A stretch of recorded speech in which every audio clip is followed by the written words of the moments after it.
Good evening, Miss Laila.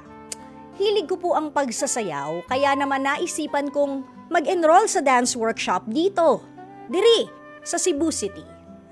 Tuwing Sabado, naging routine ko na ang pag-attend sa dance workshop. Isang Sabado, nagkaroon kami ng performance na by pair. Performer ako, Miss Laila, pero medyo mahiyain din. Kaya naman huli akong nakapili ng partner sa sayaw.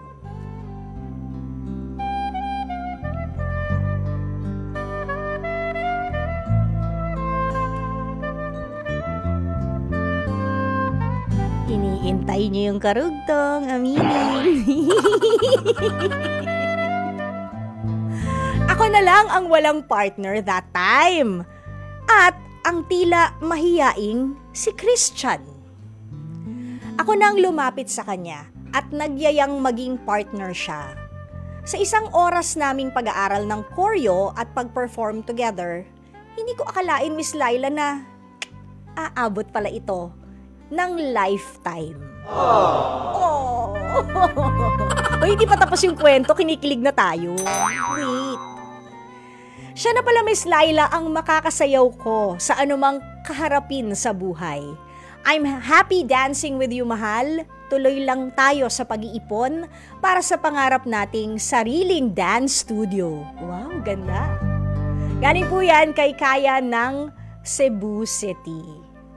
O, diba? Nakakatuwa. Minsan talaga yung pag-ibig, hindi mo alam kung kailan darating at kung saan mo mahahanap yung one true love mo. Diba? Pero ang cute lang din, diba? Yung kapartner mo na pareho kayong mahiyain. Sumwak pala yung personalities nyo sa isa't isa. Now, your heart not only beats as one, but alam mo yon, both of you sways to the music of life together. Uy, holding hands while walking. Diba? Okay. Ay, may note po siya, sorry. Sabi niya. Pangalawang love note. Akala ko may note pa siyang may pa-PS, hindi pala. Eto na, yung pangalawa naman nating love note.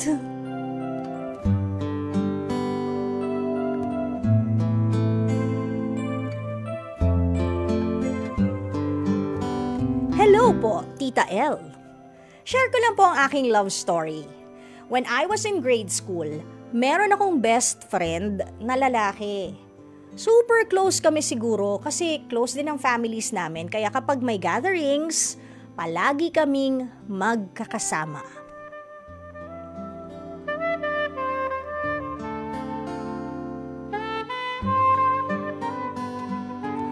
Doon po nabuo ang friendship namin. Classmates din kami hanggang college at para talaga kaming kambal na hindi mapaghiwalay. Not until nung nagka-boyfriend na ako.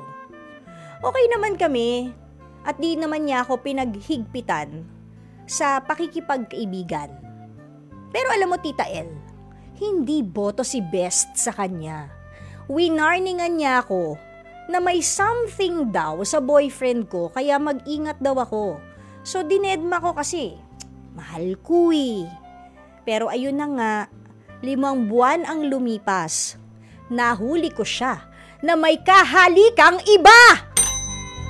Grabe, ang sakit. Tumigil po ang mundo ko.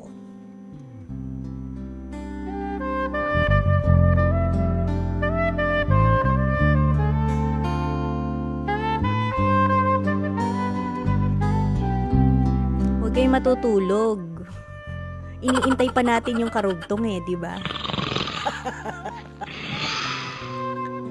Dahil dyan, magbabalik po ang shoutout. Charot! Ito din karugtong, ito na. Nakipaghiwalay na rin ako sa kanya that time at natakot na rin po akong makipagrelasyon. Hanggang sa ngayon, we're both 30 years of age pero single pa rin kami ni Best. One day, nagulat ako, Tita El. Sabi ba naman niya sa akin, tayo na lang kaya magpakasal? Baka tayo talaga nakatadhana para sa isa't isa? Bigla akong nanglamig nun. Tapos, bumalik lahat ng memories namin simula pagkabata namin at doon ko na-realize na mahal ko pala talaga ang best friend ko, higit pa sa pagkakaibigan namin. Kinikilig na naman tayo, hindi matapos yung story, oh.